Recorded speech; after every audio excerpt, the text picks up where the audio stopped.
প্রত্যেক পরিবারের বউ বলে বেসার হমজতুর করে ও রইলে গরনে না করে গরনে না করে গড়ে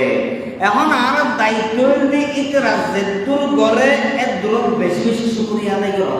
আর করব বেশি বাবা আল্লাহ দিলে আর খরচ দিয়ে এই আনবে দায়িত্ব নয়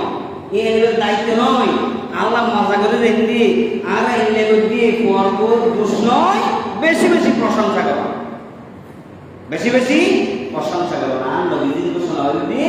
যে মানুষের প্রশংসা না করে যে মানুষের কৃতজ্ঞতা না করে কিন্তু এই আল্লাহর কৃতজ্ঞতা না করে তাহলে অনেকেই আমার প্রতি কাম্বালা খানগুলকে এহসান দিলকে ইয়ে আল্লাহ শুকরিয়া আদায় করিবেন না তাহলে ফরব দোষ কমাই ফেলন দোষ করালে কমাই ফেলন ফরব প্রশংসা করো যে বালাহান করে অনেক প্রশংসা করিবেন এতে আরো উৎসাহিত হইব অনখান করিবেন এবে আরো দায়িত্ব নয় কিন্তু এবার দায়িত্ব করে লইব ইসলাম নয় এবে নিজের দায়িত্ব করে লইব অনসালা